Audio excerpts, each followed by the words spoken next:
Titan, where ambition goes to die. Or at least get frostbite trying. Not that the human embassy was much warmer inside. Thane Wexley, ambassador and the closest thing humanity had to a competent diplomat in this neck of space, stood glaring at a malfunctioning thermostat. Or it could have been a fancy piece of deck plating for all the good it did. Perfect, he muttered. Another day in the ass end of the solar system, and this thing's still as useless as a solar panel on Pluto. The room was a sad excuse for diplomacy, a mix of half-hearted steel and plastic that was supposed to pass for modern. If modern meant cheap and uninspired. Same could be said about the peace talks with the Zyxith Empire. A bunch of 8-foot-tall lizard people with a knack for subjugating worlds and making you feel like a bug under their claws. Thane heard a familiar clicking sound, the universal sign of an impending headache. Derek Sykes, his assistant, shuffled in with a datapad in hand and a look that screamed, more bad news. Let me guess, Thane said, not missing a beat.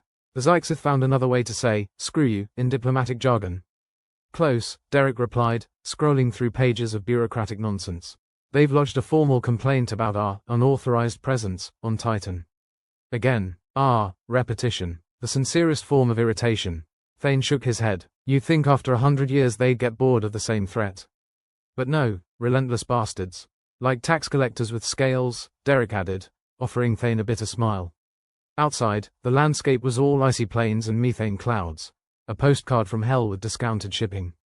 But in here, the real chill came from the Zyxith ambassador, a creature with an unpronounceable name that translated roughly to Bone Crusher. Or, Fluffy, according to Thane's personal lexicon. Fluffy had the charisma of a cinder block but fancied himself a master of subtlety. He entered the room with a slithering gait and a smile that could cut glass. Ambassador Wexley, he hissed, voice like nails on a chalkboard. I trust you are well. As well as a man can be when an intergalactic lizard keeps breathing down his neck, Thane replied, matching Fluffy's intensity with a smile of his own, one that spoke volumes about his desire to be anywhere else. Fluffy's tiny eyes darted around the room, studying the decor as if it held some ancient secret. I understand your people have made advancements in your communications technology. Oh, you mean the subspace anomaly that's turning our signals into cosmic soup? Thane's smile widened. Yeah, real breakthrough. We're considering using it to make a really confusing cookbook. Fluffy's expression was harder to read than the tax code. I would advise caution. Such anomalies are known to attract unwanted attention. Unwanted as in you, or are we talking about something with more teeth? Fluffy's lips curled, revealing a set of fangs that could open a can of beans. Consider this a friendly warning. Our empire does not take kindly to disruptions in its plans. Thane nodded sagely. And here I was thinking your empire had a robust sense of humor. Their exchange was cut short by an alert, sharp, urgent, and unwelcome. Derek glanced at his datapad, eyes widening. Thane, we've got company. An unidentified ship just dropped out of subspace. Spiffy, Thane sighed. Just when I was starting to enjoy our chat. The comm panel buzzed to life on the wall, broadcasting an audio feed from the station's perimeter sensors. This is station control. Unidentified vessel detected on approach vector. Unknown configuration. Be advised. Thane felt a familiar itch at the base of his spine, the kind that usually preceded something exploding or catching fire. He glanced at Fluffy, who seemed too calm for comfort. This isn't one of yours, is it? Thane asked, though he already knew the answer. Fluffy's eyes narrowed to slits. We do not employ such methods. It appears someone else is interested in your anomaly. Guess we'll have to start charging admission, Thane quipped, already heading for the exit. Derek, round up the usual suspects. Let's see who's come knocking. Derek followed him out, leaving Fluffy to stew in his own menace. The corridors of the embassy were a maze of dull metal and flickering lights, designed by someone who clearly hated people. The control room was a hive of semi-organized chaos. Screens flickered with data feeds and tactical overlays, each one more confusing than the last. Thane's team, a motley crew of technicians, analysts, and one guy who just seemed to hang around, were already at work. What's the latest? Thane barked, scanning the screens for anything resembling a clue. Vessels not broadcasting any known IFF codes, one of the analysts reported. Shapes all wrong for Zyxith tech. Could be civilian, but it's packing enough firepower to make a point. Great, Thane muttered, a mystery guest with a big stick. Just what we needed. Outside, the ship was visible now. A hulking mass of metal and menace, hovering just beyond Titan's atmosphere like a vulture eyeing a particularly juicy carcass. Get me a visual, Thane ordered. I want to see our new friend's face. The main screen flickered before bringing up an image of the ship. It looked like someone had taken a standard freighter and grafted a few too many guns onto it, all black hull and jagged edges, a pirate's dream, or nightmare, depending on which end you were on. Yup, Derek said, definitely not here for the scenery. Thane rubbed his temples, wishing for the 100th time he'd taken up a less stressful career. Like bomb disposal, let's get them on comms. See if we can talk them into a less hostile orbit. The comm officer nodded, fingers dancing across the console. Channel open, sir. Thane stepped forward, adopting his best, I'm in charge here, tone. Unidentified vessel, this is Ambassador Thane Wexley of the Human Embassy on Titan. State your purpose. There was a crackle of static, then a voice that oozed confidence and a touch of insanity. Greetings, Ambassador. You may call me Captain Rigel. We're here to discuss a little matter of mutual interest. Thane raised an eyebrow. Mutual interest, usually translated to, something's about to go horribly wrong. Which would be what, exactly? Thane asked, trying to keep his curiosity from sounding too much like dread. Your anomaly, Ambassador. It's quite intriguing. My employers would like a closer look. Employers? We're not hiring, Thane replied, deadpan. And our anomaly isn't taking visitors. Oh, I think you'll change your mind, Rigel purred. Otherwise, this could get very uncomfortable for everyone involved. Thane exchanged a look with Derek, whose expression said it all. This was about to get complicated. Right, let's keep this civil, shall we? We're all friends here. Rigel's laugh was like shattered glass. Of course, Ambassador. But remember, even friends sometimes need a little persuasion. The channel went dead, leaving Thane with a sinking feeling in his gut. Outside, the ship loomed large, a silent threat with its intentions hidden behind steel and shadow. Thane turned to his team, all eyes on him. All right, people, looks like we're hosting a party. Let's make sure we've got enough party favors. Derek gave him a wry grin. And by party favors, you mean weapons, right? Exactly. Can't have a shindig without a few fireworks. As the room bustled into action, Thane couldn't shake the feeling that this was just the beginning. The Zyxith Empire was trouble, sure, but Captain Rigel and his mystery ship were a whole new brand of headache. He just hoped they could keep it together long enough to figure out what the hell was going on. Because if there was one thing he knew for sure, it was that nothing ever went smoothly where humans were involved. Especially not on a frozen rock like Titan. Thane Wexley wasn't exactly what you'd call an optimist, but even he couldn't ignore the ever-growing anomaly just outside the embassy's increasingly porous metaphorical walls on Titan. It was like watching a black hole slowly swallow his career, one bureaucratic report at a time. At least it was consistent, always expanding, always making his life more complicated than a maths quiz in a language he didn't speak. Derek Sykes, his right-hand man when it came to bad news deliveries, had the look of someone who'd just discovered his cereal was poisoned and the antidote came in the form of a lengthy government form. Thane, he began, his tone already a prelude to unpleasantness, our friendly neighborhood anomaly isn't just growing. It's metastasizing. Metastasizing. Thane leaned back in his chair, which creaked in protest. That's a cheerful word, Derek. What's it doing, sending out party invitations? Sort of, Derek replied, tapping furiously at his datapad. It's emitting some kind of signal. Low frequency. And, there's a response. Thane's eyebrows climbed so high they nearly joined his hairline. A response? From who? Please tell me it's not from Fluffy's fan club. Not quite. Derek handed over the datapad, showing a series of squiggly lines that, to Thane, looked suspiciously like a bad day at the stock market. It's from somewhere else. We think. Somewhere else. Great. Thane sighed, rubbing his temples like they were a magic lamp that might produce solutions instead of headaches. So, what's the Zyxith fleet doing? Practicing their synchronized orbit invasion routine. Derek shrugged. They're repositioning. Strategically, I'd say. Strategically is diplomatic speak for, we're screwed, isn't it? Thane mused. And just when I was hoping for a quiet day at the office. The door swished open, bringing in a gust of frigid air along with Kayla Jins, one of the few diplomats who actually volunteered for this frosty hellscape. Her hair was pulled back tight enough to double as a slingshot. Thane, have you heard? They're planning a blockade. Fantastic, Thane replied. More bad news. Please, come in and ruin my day further. Seriously, Thane, this is big. The Zyxith aren't just repositioning. They're locking the place down, she insisted, her eyes darting around as if the walls might suddenly grow ears. Yeah, I'm getting the picture, Thane muttered, glancing at the datapad. So much for a friendly chat with Fluffy. Friendly? Kayla raised an eyebrow. Did he finally invite you over to his place for tea? You know, I think I'd actually prefer that to this mystery blockade situation, Thane grumbled, leaning back in his chair, which protested even louder this time. Rather Vex, the station's top engineer, mostly because he was the only one who hadn't quit yet, burst in like he'd been fired out of a cannon. Ambassador, you need to see this. He shoved a holoprojector onto the table, flicking it on to display a map of Titan, now adorned with ominous red dots. Thane squinted at the display. Let me guess, those aren't where the free drinks are being served. Nope, Ratha said, his voice flat as a Titan landscape. That's the Zyxith fleet. If they move any closer, we're talking about a full-on blockade. Well, I'm not one for conspiracy theories, Thane said, staring at the map like it was a particularly uninteresting jigsaw puzzle, but I'm starting to think they don't trust us. Kayla crossed her arms, her brows knitting together. What are we going to do? We can't just sit here and let them cut us off. Thane scratched his chin, feeling the stubble scrape against his palm like sandpaper. We need a plan, and preferably one that doesn't end in all of us getting turned into diplomatic soup. Morale's already slipping, Derek pointed out. People are getting restless. We need to keep folks focused, distracted. Distraction, huh? Thane leaned back, the chair groaning once more.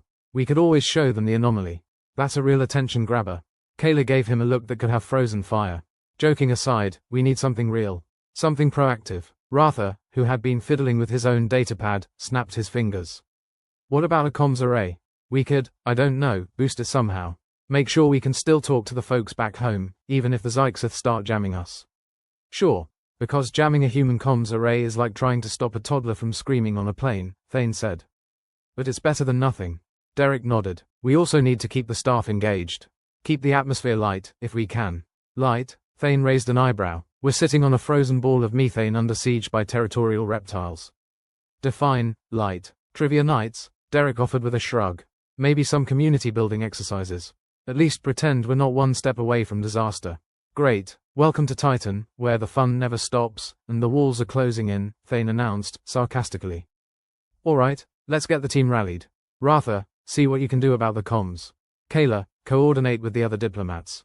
Derek, trivia nights are yours. Derek saluted with 2 fingers. I'll start by asking them to name the last time a Zyxith blockade ended in hugs and rainbows.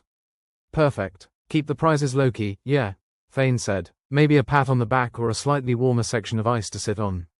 As they dispersed to their tasks, Thane remained at his desk, staring out at the icy horizon. The Zyxith fleet hung in the sky like a guillotine blade, and there he was, waiting for the rope to snap. He picked up his comms link and said, Station Control, this is Ambassador Wexley. Keep me posted on any changes. I want to know if one of those lizards so much as sneezes. Acknowledged, Ambassador, came the crackled reply. Thane set down the link and reclined in his chair, which creaked in a manner more ominous than comforting. With luck, the anomaly would be the least of their problems. But luck was a fickle thing, and in Thane's experience, it rarely dealt in his favor.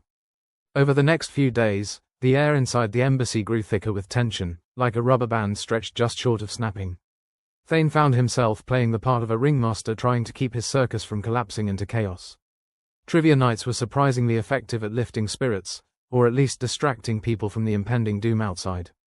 Ratha had managed to whip up a few upgrades to their communications array, though he described it as a band-aid on a bullet wound. Meanwhile, Kayla and the other diplomats worked tirelessly to maintain contact with Earth, their negotiations taking on a frantic, almost desperate edge. Fluffy, ever the uninvited houseguest, kept dropping by to remind Thane of the Zyxith's disapproval. Each visit was like a punctual reminder of how precarious their situation was. Ambassador Wexley, how are the preparations for your departure going? Fluffy inquired, his voice dripping with faux concern. Thane leaned back in his chair, it creaked as usual, and put on his best diplomatic grin. Oh, you know, Fluffy, just making sure we leave everything as we found it. Wouldn't want to mess up your lovely moon. Fluffy's smile was a thin, predatory line. Your presence here has been an interesting experiment. But all experiments must come to an end. Right, Thane replied, letting the sarcasm seep into his tone. And we all know how much you lizards love your experiments. Fluffy's eyes narrowed. Indeed, we find them most enlightening. Thane waved a hand dismissively. Well, we'll be sure to leave a note with all our findings. You know, for posterity. With their verbal sparring match concluded for the day, Fluffy left, his departure as dramatic as his arrival. Thane watched him go, wondering how he'd managed to keep the charade up much longer. Later, in the confines of the control room, Thane, Derek, and Ratha gathered to assess their options, or lack thereof. The anomaly had grown, its presence now akin to a migraine waiting to explode into a full-blown headache. The Zyxith fleet loomed ever closer, a silent testament to the precarious balance they'd found themselves in. Comms are holding, Ratha reported, but just barely. I had to reroute power from non-essential systems. Non-essential? Derek raised an eyebrow. So, what, we're saving power by cutting back on coffee? Pretty much, Ratha replied with a shrug. Figured caffeine withdrawal was preferable to complete radio silence. Thane nodded, scanning the array of monitors like a captain surveying a sinking ship. We need to figure out what this anomaly is before the Zyxith make their move. Maybe it's a new form of entertainment, Derek suggested, like a holographic sitcom, only with more existential dread. Or a cosmic punchline, Thane mused. The universe's way of reminding us we're not as clever as we think. Kayla entered, a folder clutched under her arm, her expression a blend of determination and exhaustion. Latest update from Earth, she announced, handing Thane the folder. He flipped it open, scanning the contents. They're advising caution. No surprise there. Any word on reinforcements? Ratha asked. Yeah, Thane replied, closing the folder with a snap. In a few weeks. If we're lucky, and let's face it, we're not. Spectacular, Derek snorted. By the time they get here, we'll either be Zyxith pets or popsicles. Which is why we need to keep this place running, Thane said, his voice steely. We've got to hold out until help arrives or figure out how to handle this ourselves. The team dispersed, each returning to their roles with a sense of determined resignation, like soldiers manning a fortress on the brink of siege. Thane lingered, staring at the holomap that seemed to taunt him with its glowing red dots. He allowed himself a brief moment of doubt before shaking it off. There was no room for hesitation, not when the fate of the human outpost, and possibly more, hung in the balance. It was time to play the hand they'd been dealt, no matter how stacked the deck felt against them. Because if there was one thing Thane Wexley believed, it was this: defeat was only certain if you surrendered. And he wasn't about to give the Zyxith that satisfaction. Not without one hell of a fight, at least. Thane Wexley stared at the comms panel like it owed him money. The signal from Earth, once a steady lifeline, had fizzled out like a cheap firework, thanks to the Zyxith and their strategic blockade. The embassy on Titan was now a snow globe of human frustration, cut off from the world and slowly being covered in Zyxith fingerprints, if that's what those scaly bastards even had. Well, looks like we're officially out of the loop, Thane announced, tapping the dead screen. Welcome to Titan, the galaxy's least fun isolation experiment. Derek Sykes, his partner in sarcasm and bad news delivery, leaned against the doorframe with a grin that was part amusement, part despair. You mean we're not winning any interstellar communication awards this year? Not unless you count the silent treatment as a victory, Thane replied, shoving the useless transmitter aside. Ratha Vex ambled in, holding his datapad like a shield. I've rerouted as much power as possible, but if this were a ship, we'd be bailing water with a shot glass. Fantastic, Thane sighed. At least we won't drown. Just slowly freeze to death. Kayla Jins entered, her usual look of determination now tinged with fatigue. I spoke with Fluffy, or, as I like to call it, another day in paradise. They're adamant we pack up and leave. Why am I not surprised? Thane chuckled darkly, rubbing his eyes. Did they offer us a farewell fruit basket or just more thinly veiled threats? More threats, Kayla said, dropping into a chair. Turns out they really don't like it when we set up shop on their turf. Ratha pulled up a map of Titan on the projector. The red dots of the Zyxith fleet had grown more numerous, an irritating rash on the moon's icy surface. We need a solution, folks. This isn't just a bad situation, it's a planetary-sized headache with a side of doom. So, what, we distract ourselves with more trivia nights? Derek asked, crossing his arms. Because I'm starting to run out of questions that don't involve our imminent demise. Could be worse, Thane said with a shrug. We could be playing, guess the Zyxith's next move. Kayla grimaced. We need to keep the staff occupied, or we're going to have a situation on our hands. Boredom does funny things to people. I vote for a new sports league, Derek suggested, half serious. Ambassador Ball. We use chairs as sleds and see who survives the longest down the hall. Great idea, Ratha chimed in. Until someone inevitably ends up breaking a leg and we have to explain it to the Zyxith. Tell them it's a cultural exchange, Thane deadpanned. We're sharing our human knack for self-inflicted injuries. The humor was thin armor over the creeping anxiety that gnawed at the edges of their sanity. The air in the embassy felt thicker, like the tension had seeped into the walls, and every creak and groan was a reminder of the icy void lurking beyond. Kayla flipped through her folder, looking for anything useful. We need to keep morale up without losing our minds. Any ideas that don't involve bodily harm? Well, Thane mused, we could try and figure out what that anomaly is. If it's going to kill us, might as well know how.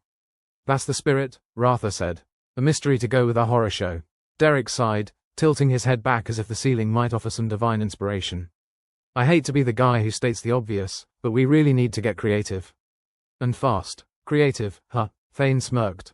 Alright, let's think outside the box.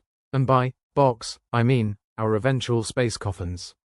As the day dragged on, the staff busied themselves with makeshift projects designed to stave off the encroaching madness. The control room buzzed with the half-hearted energy of people pretending they weren't stranded in the universe's equivalent of a snowed-in cabin. They tested theories about the anomaly, none of which held water for more than a few hours. The anomaly's signal was like a bad joke. You knew it was building to a punchline, but you had no idea what it was. Derek decided to take matters into his own hands, setting up a makeshift ping-pong table in the rec room. Ping-pong diplomacy, he declared. Because why not? You think the Zyxith would be interested in a game? Thane asked, picking up a paddle. Maybe if we let them use our heads as balls, Derek answered, lining up a shot. The game was short-lived, mostly because the table was as stable as a Jenga tower in an earthquake. But it served its purpose, providing a momentary distraction from the omnipresent dread. Later, during one of their regular strategy sessions, which were more about commiserating than crafting actual strategies, Kayla reviewed the latest reports. Supply levels are dropping. We're going to have to start rationing. Awesome, Ratha said, leaning back in his chair with a groan.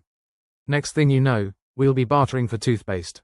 Already happening, Derek chimed in, waving his own tube like a trophy. Mint-flavored gold, this stuff. Thane rubbed his temples, the weight of command pressing down like a particularly heavy elephant. We need a breakthrough, something we can use against the Zyxith, or we're going to run out of options. Yeah, well, unless one of us suddenly becomes a genius. I'm not holding my breath, Ratha replied, staring at his datapad like it might spontaneously offer a solution. The room fell into a contemplative silence, the kind that preludes either a brilliant idea or group despair. Thane looked around at his exhausted crew, noting the shadows under their eyes, the tension in their postures. All right, he said finally, breaking the silence. We're not just going to sit here and let the Zyxith win by default. I want everyone to think of the craziest, most outlandish plan possible. No idea is too stupid right now. Derek raised an eyebrow, even if it involves launching ourselves at the Zyxith fleet with slingshots. Especially that, Thane replied, a hint of a smile tugging at his lips. If we're going down, we might as well give them a show. The meeting adjourned with a renewed, albeit grim, sense of purpose. They might be cut off and running low on supplies, but if history had taught humans anything, it was that desperation often led to ingenuity. Or at least a spectacle worth watching. As the lights dimmed in the control room, Thane leaned back in his chair, which had become his reluctant throne in this icy kingdom. The Zyxith fleet hovered in the distance, a constant, silent challenge. Thane knew they had to find a way to outsmart the lizards. Not just for their survival, but to prove that humans, for all their flaws and reckless tendencies, wouldn't go quietly into the dark. Not when there was a chance, however slim, to turn the tables. Hey, boss, Derek said, breaking Thane's contemplation. Got a joke for you.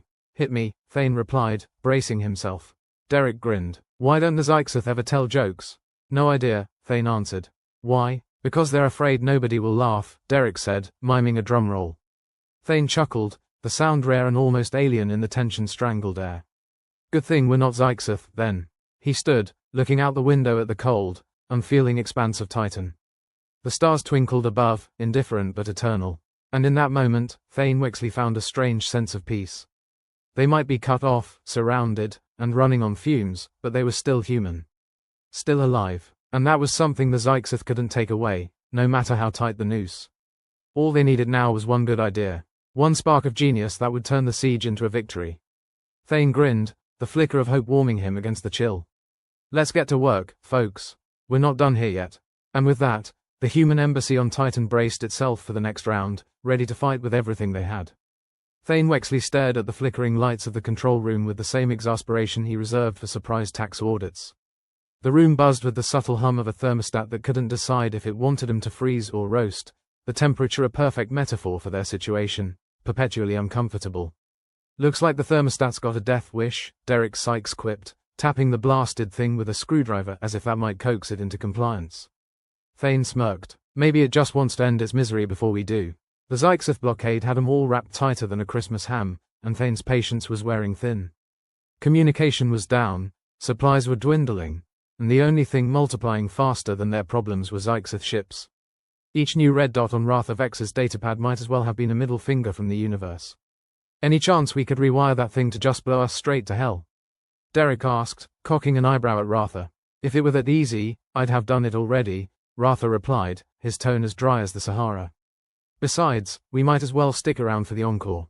Kayla Jins entered, her expression a cocktail of fatigue and grim determination. I had another chat with Fluffy.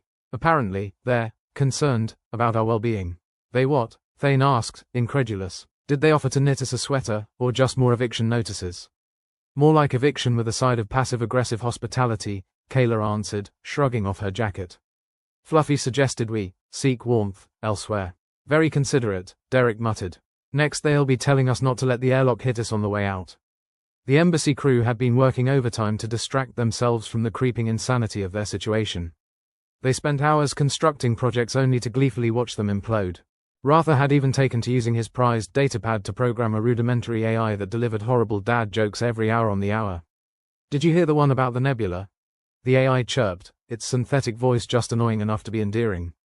No, but I bet you're going to tell us, Thane groaned. It was a gas, the AI replied, and Derek applauded sarcastically. I think I preferred it when it was just calculating how many ways we could die, Rather said, rubbing his temples. One of the more popular distractions involved turning the warehouse storage into a makeshift obstacle course, a feat of engineering that involved duct tape, repurposed gym equipment, and a healthy dose of desperation. The prize for completing it was a ration bar, a scarce commodity that had become the currency of choice among the staff. Thane watched as Kayla navigated the course with a tenacity that bordered on reckless. She vaulted over crates, ducked under beams, and skidded to a halt just before the finish line.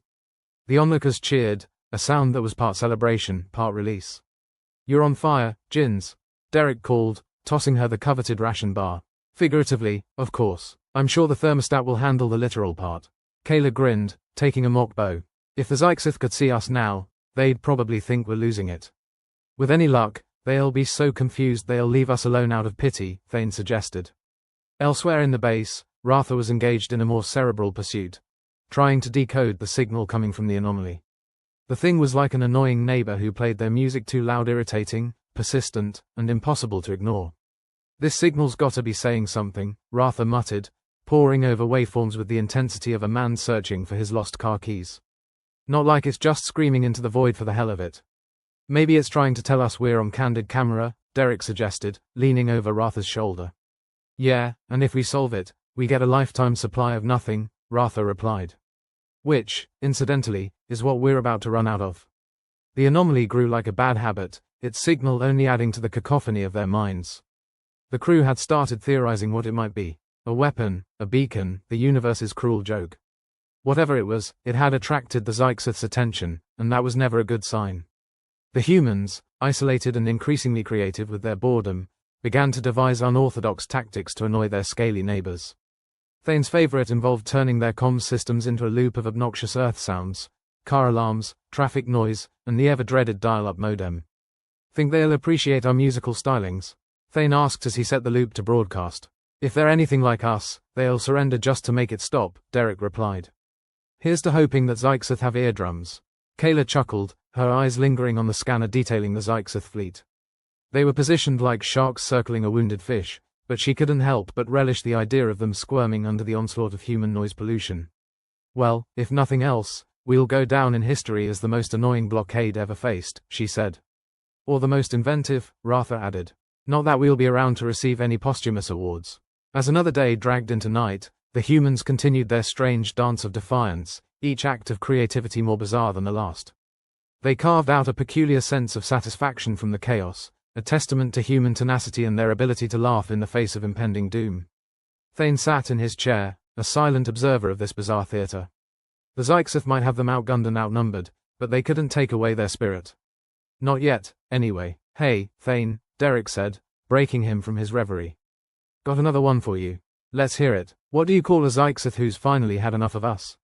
I dunno, what, hopefully, gone. The laughter that followed was genuine, a shared moment of levity in the suffocating dark. Thane looked around at his crew, each of them weary but still fighting, still refusing to back down. All right, he said, his voice steady. We may be down, but we're not out. Let's keep pushing. The Zyxith want is broken, but every day we last is a victory. Exactly, Kayla agreed, her eyes meeting his with fierce determination. We'll make them wish they'd never underestimated us. As the night deepened, the crew continued their efforts, each makeshift project and reckless plan a testament to their resilience. They were a ragtag band of humans in a hostile universe, but they weren't done yet. Not by a long shot. After all, if humanity had one superpower, it was the ability to adapt, to thrive in spite of everything even when the odds were stacked sky-high against them. Let's keep them guessing, Thane said, a spark of defiance in his voice. Let's show them what we're really made of. With that, the human embassy on Titan became a bastion of stubborn resilience, a testament to human ingenuity and their unyielding spirit. As the Zyxith watched, confused and frustrated, the humans dug in their heels, ready for the next round. They were battered, weary, and far from home, but they had each other. And sometimes, that was enough to tip the scales. The control room's lights flickered like a cheap sci-fi horror film, casting dancing shadows that added an unwelcome layer of ambience to their already dire predicament. Thane Wexley leaned back in his chair, arms crossed, watching the room with the same level of disdain he usually reserved for moldy leftovers. The thermostat had finally given up its half-hearted attempt at climate control, leaving them in an uncomfortable netherworld between sauna and icebox. Congratulations, Thane announced to the room, we've officially entered the 9th circle of thermostat hell. Derek Sykes poked at the offending device with a spanner he'd procured from some forgotten corner of the base. Think it's trying to tell us something? Like, get out while you still can. If only we had the option, Kayla Jins replied, arms folded as she surveyed their dim surroundings. Fluffy's latest message suggests our well-being is their top priority. I'm thinking we're somewhere just below their pet rock collection. I'd settle for a decent cup of coffee, Derek said, wiping sweat from his brow. But then, this is Titan, not Starbucks. Not unless they've started serving desperation and despair, Thane quipped, trying to ignore the rumble of his stomach. The rations were as pitiful as their situation, which was saying something. Over in the corner, Ratha Vex was engrossed in his datapad, the device's glow illuminating his face like a ghostly lantern. Zyxith ships are multiplying like rabbits in spring, he muttered. And the anomaly signal is still playing its greatest hits on repeat. Any chance it's playing Help by the Beatles? Derek asked, peering over Ratha's shoulder. More like End of the World, Ratha replied with a sigh, flicking through the data. We're getting nothing but static from Earth. No one's picking up. Kayla leaned against the wall, exhaustion etched into her features. We've got to figure out what the anomaly is trying to tell us, or else Fluffy will be sending us eviction notices in crayon. If they ever run out of actual threats, Thane added, glancing at the empty ration shelves. I'd kill for a crayon at this point. It'd be more nutritious than these survival bars. Derek smirked. You might be onto something. Maybe we can start a crayon farm. Thane chuckled despite himself. Might as well. We've got nothing but time and a rapidly decreasing will to live. Meanwhile, back at the controls, Ratha was working on translating the anomaly's signal, which was proving about as easy as teaching a cat to play piano. I think it's trying to tell us something about the Zyxith fleet, he said, frowning at the screen. Maybe it's suggesting we moon him, Derek offered. In the spirit of intergalactic diplomacy. No need, Kayla said dryly, we're already giving him the full moon experience by just existing here. Thane massaged his temples, contemplating the enormity of their predicament. Okay, real talk, folks. We're down to the last dregs of supplies. We're running out of water, food, and willpower. If we don't come up with something fast, we'll be doing the Zyxith a favor by dying of boredom. On the bright side, Derek said, at least we won't have to worry about paying our bar tabs. Small mercies, Kayla added, her tone wry. But seriously, we need to come up with something. Before they could delve further into their spiraling hopelessness, the room suddenly shuddered. An ominous groan echoed through the structure, as if the very walls were protesting against their sorry existence. Great, Thane muttered. Now the building's turned against us. Life support's failing, Ratha announced, his voice tight. We're losing oxygen. Just when I thought things couldn't get any worse, Thane said, rolling his eyes. This place is starting to feel like a badly written horror story. Time to improvise, Kayla declared, her voice cutting through the rising panic. We need to seal off sections, conserve air. Get the emergency systems running. Aye, Captain, Derek saluted mockingly before dashing off to wrestle with the controls. The team sprang into action, their banter giving way to focus as the situation grew more dire. Thane grabbed a toolkit, Kayla took charge of sealing off unnecessary sections, and Ratha continued his fruitless attempts to make sense of the signal as if it were a Sudoku puzzle that refused to be solved. Thane, we need you in the life support bay, Kayla called, her voice echoing down the dimly lit corridor. On my way, Thane replied, grabbing a flashlight that barely pierced the gloom. The halls felt like a crypt, silent and foreboding, with only the sound of his footsteps for company. In the life support bay, Derek was elbow deep in wiring, cursing under his breath as he attempted to coax life from the failing systems. Thane joined him, ducking under a panel to assist. Think we can get this thing running? Thane asked, his voice a mix of hope and resignation. Depends, Derek replied, not looking up. Do you believe in miracles? Not since we got stuck on this rock, Thane said grimly, handing over a tool with practiced efficiency. As they worked, Kyela's voice crackled over the intercom. Status update. We've sealed off several sections. Oxygen levels are stable for now, but we're running a tight ship.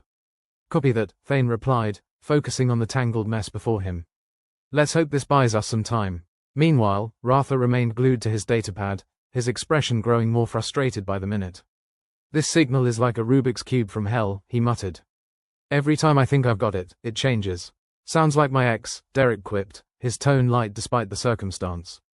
At last, through sheer determination and some creative engineering, the life support systems sputtered back to life with a groan of protest. The air began to circulate again, the sweet taste of oxygen a welcome relief. Well, that was fun, Thane commented, wiping sweat from his brow. I can't wait to do it again. Next time we crash land on a hostile moon, we should bring a tech support team, Derek suggested, packing up his tools. Thane chuckled, though there was little humor in it. I'll put that on my wish list, right after unlimited supplies and a ticket home. One crisis averted, Kyela's voice came through, bringing a measure of calm to the chaos. Let's hope we can keep it this way. As the team regrouped in the control room, Thane took a moment to observe his crew. Tired, worn, but still standing. Still fighting. All right, he said, addressing the room. We've got a little breathing room now. Literally. So let's focus on this signal. If it's our way out, we need to crack it. Ratha raised an eyebrow. You sure you don't want to just send out a distress signal in Morse code? Maybe someone in the galaxy still cares. It's either that or we start sending out our mixtape, Thane replied. And honestly, I'm not sure which would be more effective. With a newfound resolve, the crew turned their attention back to the mystery at hand. The anomaly remained, looming like an unanswered question in the void, its signal persistent and elusive. As the hours passed, the grim realization set in, they were running out of time. Supplies were dwindling, and the Zyxith blockade was tightening. It was only a matter of time before the situation became untenable. Maybe we can bribe them with the last of our chocolate rations, Derek suggested, only half joking. Or distract them with a dance-off, Kayla added. I hear Zyxith are terrible dancers. Whatever it takes, Thane said, his voice steady despite the odds. We're not going down without a fight.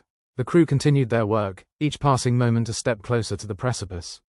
They were battered and weary, but their spirit remained unbroken. As the lights flickered ominously overhead, Thane couldn't help but feel a sense of grim determination. They were outnumbered, outgunned, and out of options, but they still had their wits and sometimes, that was enough. Here's to being stubborn, he said, raising an imaginary glass. May it be our saving grace. And as the humans on Titan huddled together in their beleaguered embassy, they resolved to face whatever came with the same defiant humor that had gotten them this far. After all, if humanity had mastered one thing, it was the art of surviving against the odds even when those odds seemed impossibly stacked against them. The control room buzzed with a peculiar energy, the kind you get after surviving yet another near-death experience. Thane Wexley, perched precariously on a chair that squeaked out a symphony of distress with every movement, eyed the worn faces of his crew. Fear, sure, hunger, definitely, but most of all, a stubborn refusal to give in. All right, folks, he began, rubbing the bridge of his nose. Ratha reckons he's got an idea. A good one too, he assures me, but let's keep our expectations at rock-bottom levels, shall we? Ratha Vex looked up from his datapad, his face illuminated by the bluish light, making him look more like a ghost than a man with a plan. We've been going about this all wrong, he said, his voice carrying the confidence of a man who had nothing left to lose. Is this the part where you tell us to wave white flags and start kissing Zyxith boots? Derek Sykes asked, a smirk playing on his lips as he leaned against a failing console. Because I don't think they make them in my size. Ratha shook his head, the corners of his mouth twitching into something resembling a smile. Nope, we're humans, right? Excellence in mediocrity is our forte. What if we weaponize that? Kayla Jins raised an eyebrow. Care to elaborate? We're all ears, especially since they haven't fallen off from frostbite or boredom yet. Zyxith have this knack for repetition and protocol, Ratha explained, gesturing with the zeal of a mad scientist unveiling a dubious invention. But they don't really get human psychology. They think we're predictable, easy to break. Thane chuckled darkly. I'm guessing they've never met my ex then. Exactly, Ratha continued, ignoring Thane's interjection. We need to throw him off by being as erratic and nonsensical as possible. Think unpredictability on steroids. You mean like starting spontaneous dance parties or poetry slams? Kayla asked dryly, imagining the sight of Zyxith recoiling in horror at the sight of Terran Boogie. Bingo, Ratha replied, tapping his datapad. We hit them with the unexpected, confuse the hell out of them. We embrace the chaos. Thane tilted his head, intrigued despite himself. Alright, so, we turn into the galaxy's most bizarre soap opera. What's the plan? Ratha's fingers danced across his datapad. We start with bizarre but consistent routines. Make them think it's all part of some grand strategy. Enough to make them question their own sanity. Derek nodded slowly. The ultimate bluff. I like it. Make our insanity work for us. Crazy or not, it's better than waiting around for a miracle, Kayla agreed, crossing her arms. I'm in. Then let's get weird, Thane declared, nodding to his crew. We've got nothing to lose except our dignity, and let's face it, that ship sailed when we started rationing toothpaste. The crew set to work, embracing their newfound mission with a mix of trepidation and grim excitement. They divided tasks, each member adding their own flair to the madness. Ratha worked tirelessly, orchestrating their absurd campaign with the precision of a deranged conductor. Days melded into a surreal blend of bizarre activities.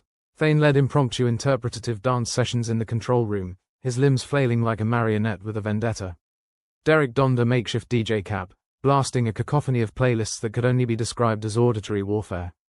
Kayla took to reciting nonsensical verses of poetry over the loudspeaker, her voice carrying through the corridors like a bard on too much caffeine. Fluffy, the Zyxith ambassador, watched these antics unfold with what could only be described as calculated bewilderment. Its elongated appendages quivered slightly, processing the human absurdity with the same enthusiasm one had for dissecting a particularly stubborn puzzle. What do you think? Thane asked Fluffy during one particularly energetic session, panting slightly from the exertion. It's our new cultural exchange program. Fluffy's compound eyes flickered, the equivalent of a shrug. This behavior is unorthodox. That's a nice way of saying insane, Derek quipped, adjusting his spanner like one would a crown. Your unpredictability is noted, Fluffy replied, its voice a smooth rumble that betrayed no emotion. The Zyxith are intrigued. Good, Kayla said, offering a wry smile. We're just getting started. The effect on the Zyxith fleet was subtle at first, almost imperceptible. But gradually, their movements grew less synchronized, less rehearsed.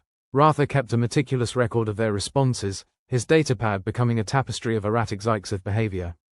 The fleet's repositioning, Ratha reported one morning, his eyes gleaming with triumph. Their formation looks like a drunk octopus trying to climb a wall. Kayla let out a bark of laughter. Here's to chaos. May it be the answer to all our problems. Same goes for our supplies, Thane added, surveying the dwindling stocks. We're running low on both food and dance moves. The monotonous routines continued, blending absurdity with a touch of desperation. As the days wore on, the Zyxith's response grew more fractured, their habitual repetition disrupted by the relentless barrage of human eccentricity. One particularly memorable day saw Derek crafting origami out of ration wrappers, his creations littering the control room like the remnants of a paper storm. He handed one to Fluffy, who examined the perplexing fold with a mix of fascination and confusion. Is this intended as a communication? Fluffy asked, holding the paper crane delicately. It's a peace offering, or maybe an intergalactic apology, Derek replied with a grin. Depends on how you fold it. Thane watched the exchange with a sense of surreal accomplishment. Here they were, humans on a hostile moon, surviving by the skin of their teeth and the edge of their insanity. If they made it out of this, he mused, it would be a tale for the ages, or a cautionary tale for future generations. As they continued their unorthodox assault, the Zyxith blockade showed signs of strain. Holographic reports from Ratha's datapad detailed the fleet's erratic maneuvers and increasingly bizarre responses to the humans' antics. We're wearing 'em down, Ratha observed, a glint of satisfaction in his eyes. They're second-guessing themselves, questioning the reliability of their own protocols. Does this mean we're winning? Kayla asked, disbelief coloring her voice. Thane shrugged, a wry grin tugging at his lips. Winning's a strong word. Let's just say we're making 'em regret leaving home without a sense of humor. The anomaly loomed in the background, its signal a constant reminder of the stakes at play. But for now, the crew focused on their peculiar war effort, embracing their own brand of chaos with open arms. Think they'll surrender if we start singing off-key? Derek joked, absently fiddling with his spanner. Only if you promise not to dance, Thane shot back, his tone light despite the gravity of their situation.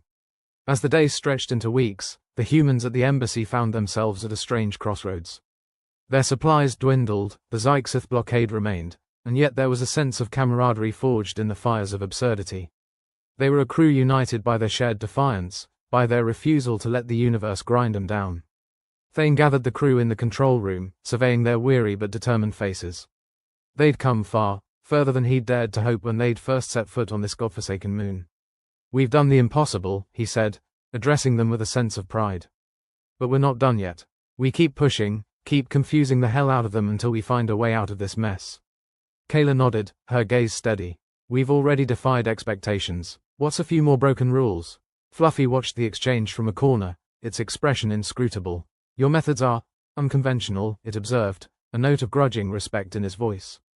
"Just wait until you see our grand finale," Thane replied, his voice tinged with determination.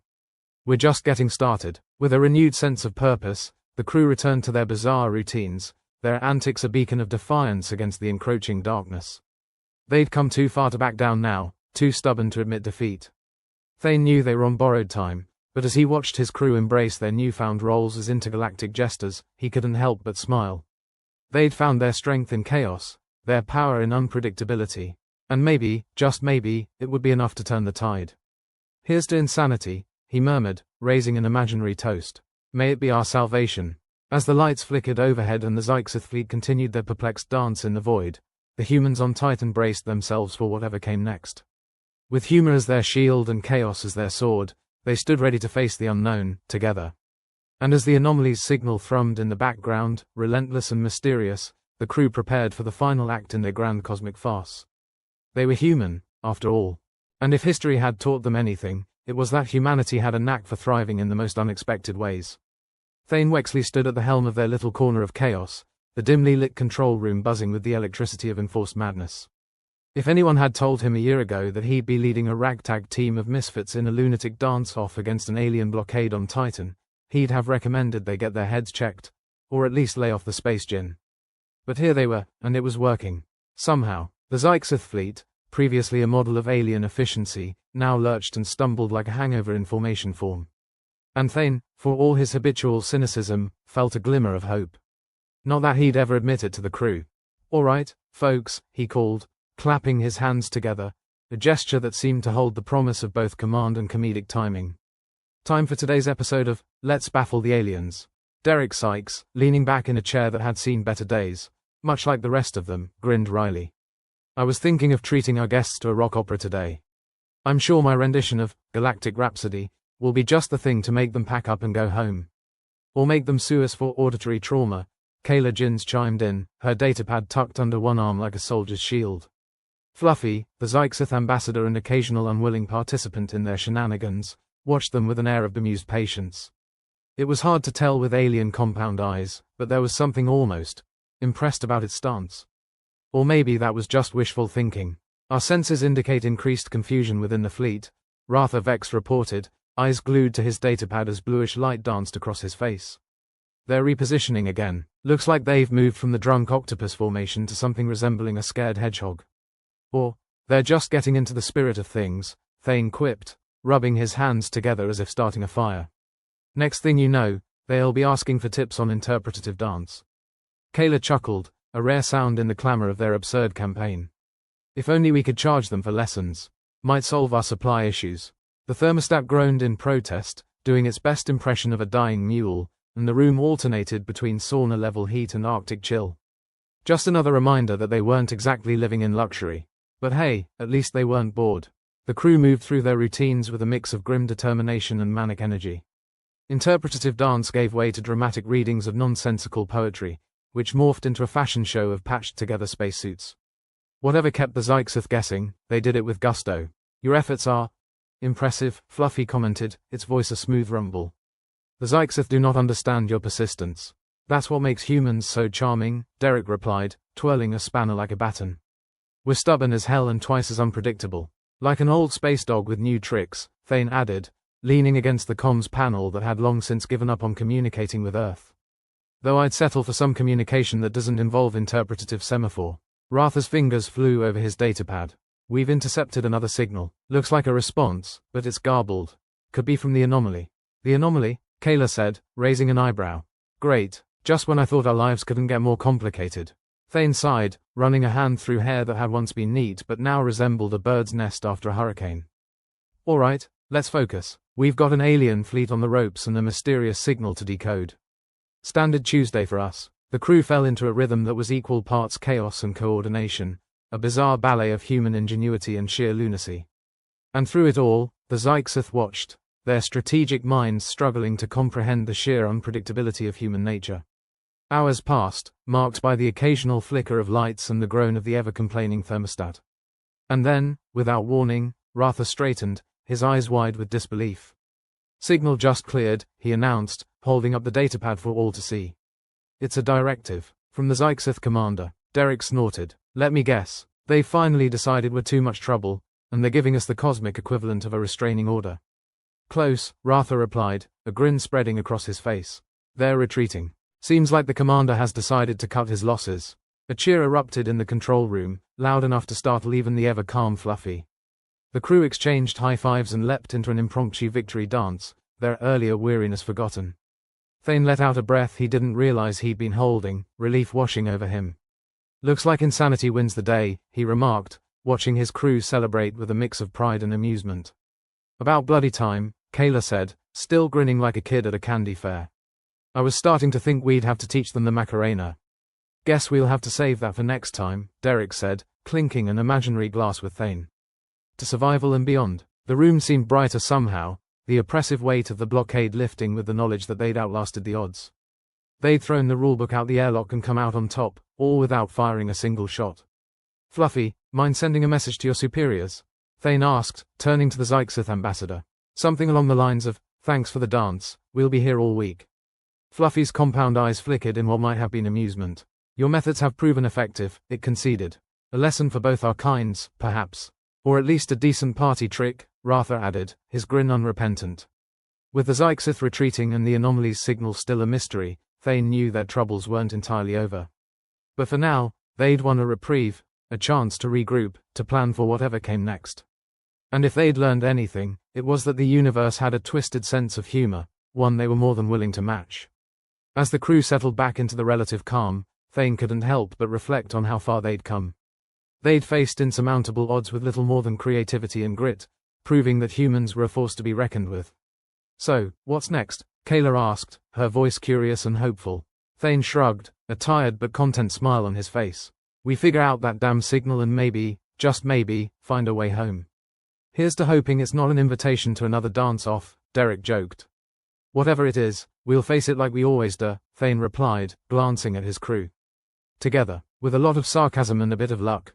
As the control room hummed with quiet energy and the shadows of their strange victory lingered, Thane felt the weight of command lightened by the people around him. Flawed, irreverent, and downright insane at times, they were his crew, his family on this desolate moon. And whatever the universe threw at them next, one thing was certain. They'd face it head-on, armed with their wits and a healthy dose of insanity. "Let's get ready for the next act," Thane said, clapping his hands again. The show must go on.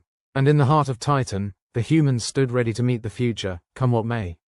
The Zyxith fleet's departure was as unceremonious as a politician at a charity gala, quick, lacking any real apology, and leaving behind the distinct scent of unresolved grievances. On Titan, an uneasy peace settled like a grumpy cat on a warm lap, reluctant yet inevitable. Thane Wexley surveyed the control room with a sense of accomplishment that felt about as foreign as a Zyxith on Broadway. Ratha Vex, ever the diligent observer of chaos, leaned back in his chair with a grin that could only be described as smug. "Well, it's official. We've confused an advanced alien race into retreating. If there's an award for cosmic trickery, we're bloody contenders."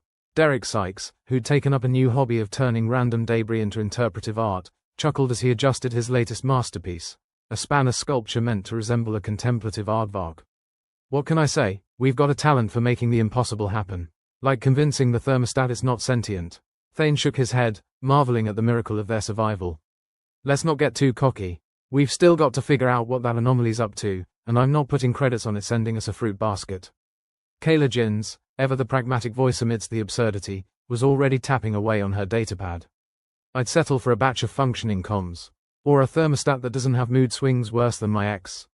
Fluffy, the Zyxith ambassador and reluctant ally, hovered nearby, its compound eyes reflecting the dim light with a glint that suggested amusement.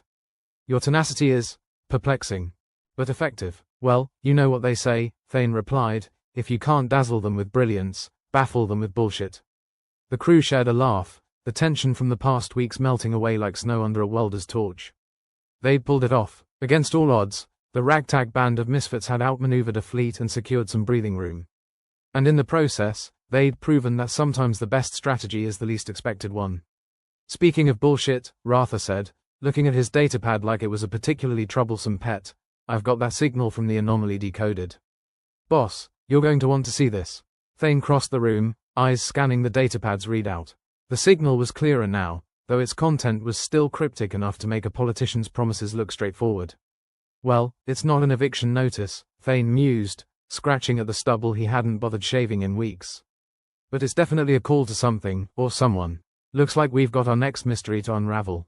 Kayla groaned, though there was a hint of excitement in her eyes. Great, more questions and not enough answers. Just like my last relationship. Hey, at least this one doesn't leave dirty socks in the airlock, Derek quipped, earning a snort from Kayla. Fluffy, observing the exchange, tilted its head with what could either be confusion or a newfound understanding of sarcasm. This anomaly, are you certain it poses no threat? Thane shrugged, the movement casual but the weight of his thoughts evident. Threats are relative, Fluffy. Right now, it's more of a riddle, and we've got time to crack it. The crew set about their tasks, the control room a hive of activity as they worked to stabilize their systems and gather intel on the anomaly. With the blockade lifted, they could finally plan without the immediate threat of an alien fleet breathing down their necks. What's the first order of business? Kayla asked, her tone a mix of curiosity and dedication. Thane paused, glancing at his crew, his unlikely family. First, we make sure our tech is up and running. Then, we see what goodies we can dig out of that anomaly's signal. And maybe, just maybe, we figure out how to contact Earth without broadcasting a beacon that says, come invade us. Derek tossed a wry salute. Aye, Captain. Let's just make sure the thermostat doesn't think our first order of business is a sauna party. As they worked, the usual banter filled the room. It was a strange sort of soundtrack to their victory, a mix of snark, genuine camaraderie, and the occasional burst of laughter. Perhaps it was the universe's way of reminding them that for every cosmic horror, there was a counterbalance of humor and humanity. Hours slipped by, the crew's focus interspersed with moments of levity. Ratha's attempt at a dance move left the others in stitches, while Kyela's deadpan imitation of the Zyxith's diplomatic jargon was so spot on that even Fluffy seemed impressed. Amidst the chaos, Derek's voice cut through like a knife through butter. So, anyone else wondering what the galaxy thinks of us now? We just sent an advanced species packing with the power of interpretative dance and sheer audacity. Thane paused, considering the question. I reckon they see us as unpredictable lunatics. Which, in fairness, isn't entirely wrong. And yet, here we are, Kayla added, a smirk playing on her lips. Unpredictable lunatics who just pulled off the impossible. Fluffy, watching the exchange with what could only be described as alien bemusement, nodded. Your unpredictability is respected. Among my people, it is rare to encounter such creative solutions. Ah, you know us humans, Ratha said with a wink. We've got a flair for doing the unexpected. It's kind of our thing. The crew continued their work, the control room a blend of diligent focus and irreverent commentary. Each member played their part, their actions underpinned by the shared understanding that their survival relied on more than just technology. It required adaptability, wit, and the willingness to embrace the unknown. As the hours wore on, the control room hummed with the sound of renewed activity. The crew's efforts bore fruit, systems blinked back into life, and the anomaly's signal became a clearer, albeit still confounding, puzzle. Finally, as the day waned, Thane called them together. All right, team, let's review what we've got. Ratha took the lead, his datapad a source of both dread and intrigue. We've managed to stabilize most of the systems. Comms should be functional soon, though we'll need to be cautious about outgoing signals. Kayla nodded, adding, as for the anomaly, we've isolated the signal's frequency. It's definitely not random, it's a message. Just not sure from whom, or for what purpose. A silence fell over the room, the weight of the unknown pressing down on them. Yet, in that silence, there was a shared determination, a resolve to face the mystery head-on, no matter what it entailed. Whatever's out there, Thane said, his voice steady, we'll deal with it like we always do. Together, with a lot of sarcasm, and maybe a dash of ingenuity. Derek raised an imaginary glass, eyes twinkling with mischief. To the unpredictable lunatics of Titan, may we continue to confuse the hell out of the universe. The cheer that followed was heartfelt, a testament to the bond they'd forged through trials and triumphs. In a galaxy that seemed infinitely vast and unknowable, they'd found a way to carve out their place, not with fear, but with humor and humanity. As the crew settled in for the night, Thane reflected on their journey. They'd faced impossible odds and emerged victorious, proving that even in the darkest corners of the universe, hope and defiance could light a path forward. And as the stars blinked brightly against the blackness of space, one thing was certain: whatever the future held, the humans on Titan would meet it with open arms and a healthy dose of irreverent courage. For now, the anomaly's secrets remained just that, secrets. But with the blockade gone and the galaxy taking notice, who knew what adventures lay ahead? Whatever it was, the crew of misfits was ready, armed with nothing but their wits, humor, and an unyielding spirit that refused to be broken. "All right, folks," Thane said, a grin on his face and a spark of mischief in his eyes. "Let's get some rest. Tomorrow, we tackle the next big mystery." And as the lights dimmed and the control room fell silent, the humans on Titan prepared for whatever the universe had in store next. They were, after all, survivors, unpredictable, stubborn, and undeniably human. And that, in the vast expanse of the cosmos, was a force to be reckoned with.